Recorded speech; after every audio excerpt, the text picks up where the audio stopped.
A cornfield in 1940. Today, the world's greatest tank arsenal with more than 10,000 workers. On this track, 1 mile long and built in a figure 8, the products of the arsenal are tested. The Panzer onslaught against the Low Countries in France saw the great French army ill-equipped to deal with such an attack, paralyzed and slashed to ribbons by a new and terrible instrument, the tank.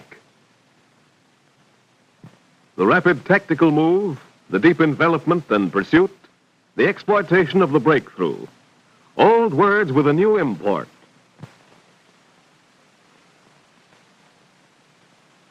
The tanks moved 150 miles a day deep into enemy territory, to the very heart of enemy resistance, repeated the process day after day.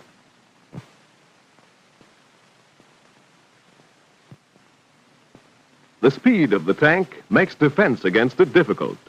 Anti-tank guns cannot be moved into position fast enough to be of use. The guns must be mounted on tanks of the same mobility and having the same protection as those attacking them.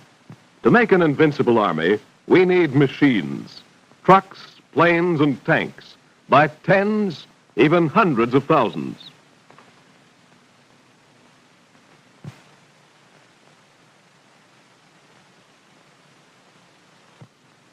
For these, we must go to the assembly lines of the nation. With the lessons of warfare in Europe plain to see, a tremendous expansion of tank building capacity has taken place. Here in the Detroit Tank Arsenal, the world's first great tank arsenal devoted entirely to the mass production of the tank, we forged the armaments of victory.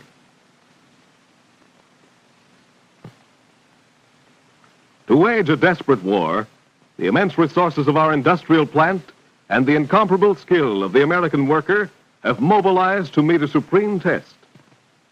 Under this vast roof, we create the rolling forts of armor steel, the fighting tank with great firepower, fitting the American policy of aggressive mobile warfare. Production in factory and arsenal begins far behind the assembly lines. It starts with the machine. From drafting board and planning room come models, charts, drawings, blueprints, and designs. Designs for the lathe to machine the rotor ring of the cupola for easy rotation, giving the tank complete all-round firing range. Designs for calipers and micrometers. Instruments to test required tolerances, for the greatest precision is demanded.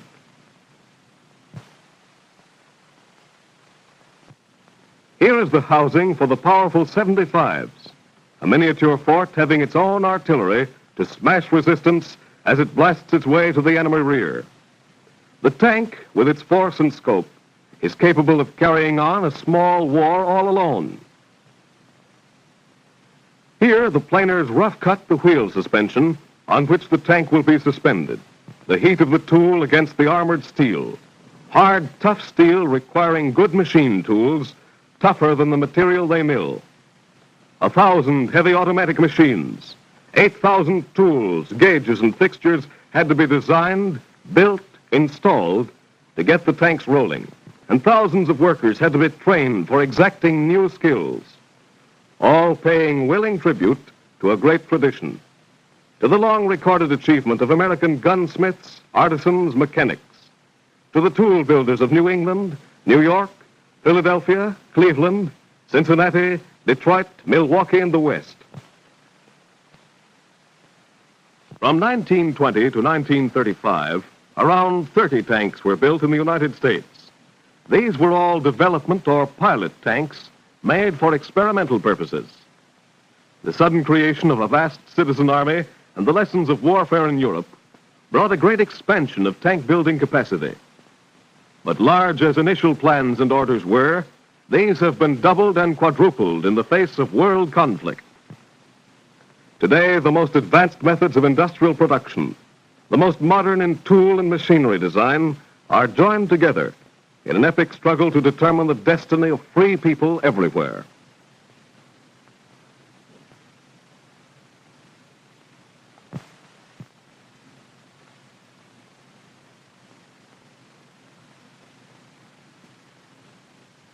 Again, precision is the watchword. An error of a hair's breadth may mean the difference between life and death for 7 soldiers who will be called upon to man this giant of destruction. Teeth are cut into the cupola rotary ring. Motor-driven, the turret, of which this forms the base, will turn a complete circle. A complete arc of withering fire can be shot from the 37-millimeter gun soon to be mounted in it. Teeth, too, for the master gear, cut into hard, strong steel to mesh and drive the tank forward. These lend speed and bite to the attack. The modern tank is a complex mechanical marvel. Making of it involves the utmost ingenuity and correlation of manufacturing effort. We are building uncounted numbers of these machines, putting them to work, to labor with free men fighting for what they cherish. Men and machines are the backbone of the crusade to rid the world of tyranny, the hope and promise of the future. Before actual manufacturing could begin, plant layouts had to be made, the necessary building space provided, the proper tools and other equipment brought together, materials requisitioned, procured, assembled, all for the single purpose of making tanks. Giant multiple drills of sufficient weight and size to machine the heavy parts, boring dozens of holes in one downward motion, had to be designed and built. Here are the gears and flywheels of the punch press in one of dozens of departments, making parts which flow to the main assembly, into the finished tank. The oxygen pantograph torch, cutting out the sprocket gears that will guide the caterpillar tracks.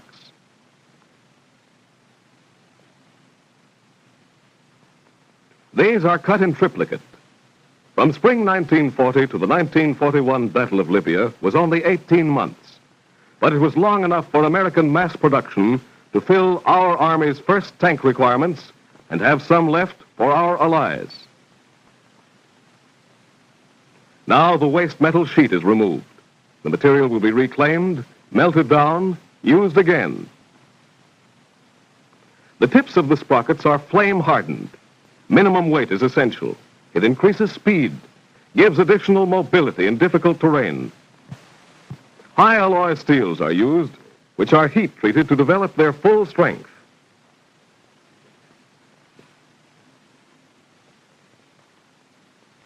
The standard of workmanship required is high. A vehicle must be built whose ultimate employment is the roughest usage. A tank is expected to traverse rutted fields and tangled woods, splash across unbridged streams, have its full weight thrown upon itself. 28 tons of steel hitting solid earth at a speed in excess of 25 miles an hour and come through solid and steady and asking for more. Strength is the keynote, and to guarantee that strength, the master gear is oil quenched.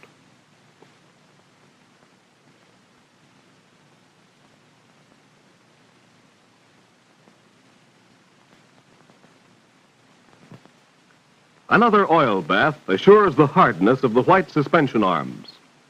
Unlike the average industrial plant, evolved as changing requirements are met, the tank arsenal had to be planned down to the smallest detail.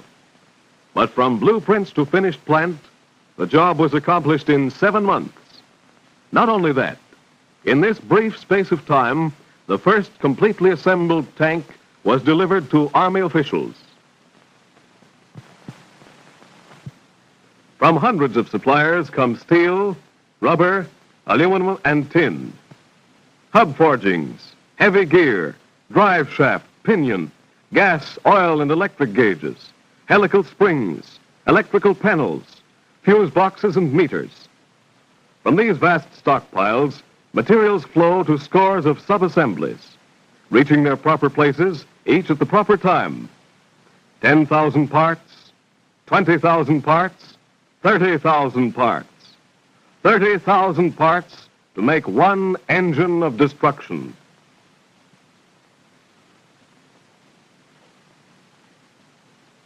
It begins to take form. Side wall and rear panel are mounted on the hull. The tank has no chassis, no frame, only armor plate that furnishes protection from enemy fire and serves as structural frame as well. Overhead cranes support the great hydraulic riveters that meld the pieces by pressure alone.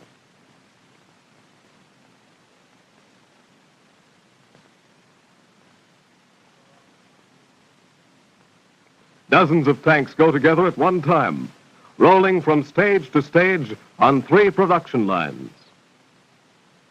The shield, the forepart of the tank, heavier plate armor than that of a destroyer to make a land battleship, a roaring, plunging vehicle of death, a weapon come of age, taking its proper place beside the airplane and the naval vessel. And here is the turret for the 75-millimeter cannon. The wheel suspension. Later come the insulation, the operating levers, transmissions, oil and gas tanks, electric wiring, and piping instruments. The crane hoists the completed hull, moving it along the line where it will gather strength, power, drive.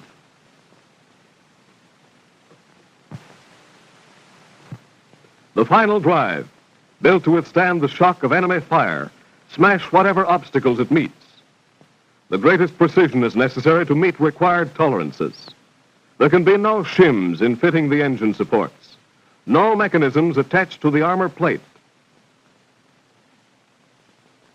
The power plant, a radial-type air-cooled airplane engine, the force of flying horses hitched to the earth so that this weapon can run swiftly to the attack.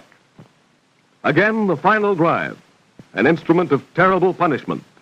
But wars are not won by absorbing punishment. They're won by giving it to the opposing forces. The engine fits into the rear of the machine, taking up surprisingly little room. Here is the pent-up force that will plunge the monster headlong into battle to deliver its staggering blows.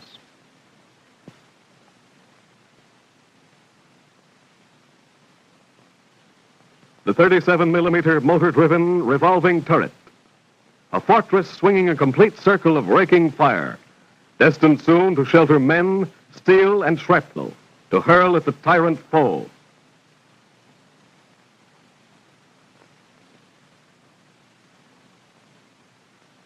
Here, the claws of steel uncoil, the caterpillar track, rubber treads vulcanized on steel plates. The development of the caterpillar track is one of the essential mechanical advances that made the modern tank possible.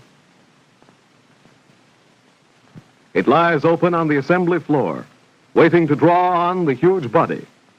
It will supply sufficient traction to enable the machine to operate over the roughest terrain. The giant's legs, the bogie wheels. Alignment on the final assembly line is maintained by letting these wheels run in a grooved track on the floor of the shop. The wheels run onto the treads.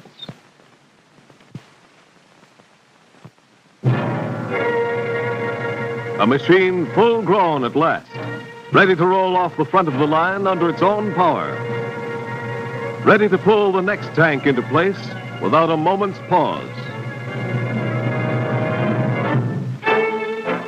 30,000 separate parts covered by nearly 6,000 drawings go into the making of this backbone of the Army's striking power.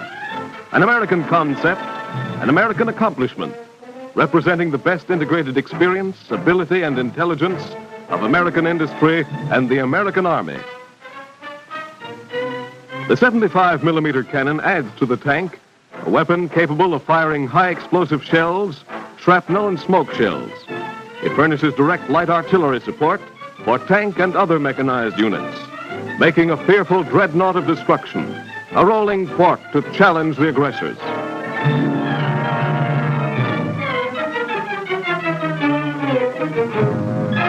Massive steel turrets mount a 37-millimeter gun, hurling armor-piercing projectiles, adding still more power, deadly on the ground, deadly in the air when used for anti-aircraft work. The final inspection line. Here the working parts are tested for faulty application. There's no room for mistakes. Picked up in the air and started toward its final destination, the lives of men and the fates of nations suspended in the balance. The arsenal's task is done. The tanks are combat ready. Production now is not a promise, but a fact. Gigantic, real, a solemn answer and a pledge. The pledge of minds and hands, of men who have a special kinship with machines. Production is a line of battle, and production's battle line must drive ahead.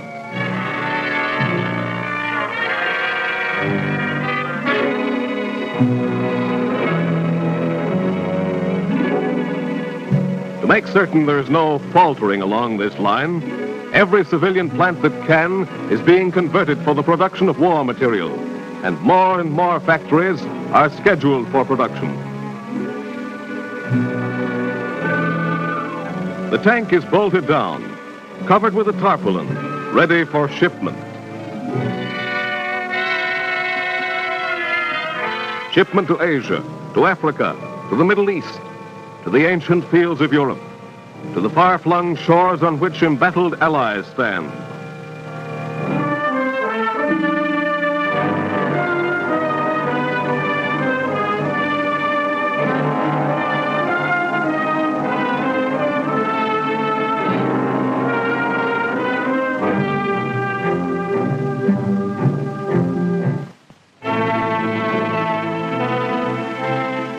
When the final piece has been applied, the tank goes through a 65-mile operation test, made by inspectors of long experience, men who can detect unusual noises even above the normal rumble inside the machine.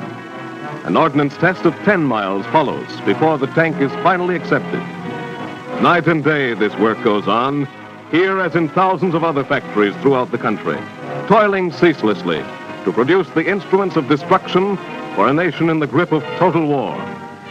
The Detroit tank arsenal is only one of many great plants turning out the medium tank. A series of transformations from cornfields to arsenals, from idle factories to humming production lines has been going on. More and more factories are scheduled for construction as the vast plants and experience of the automobile industry are converted from peacetime manufacture to the pressing needs of these grim hours.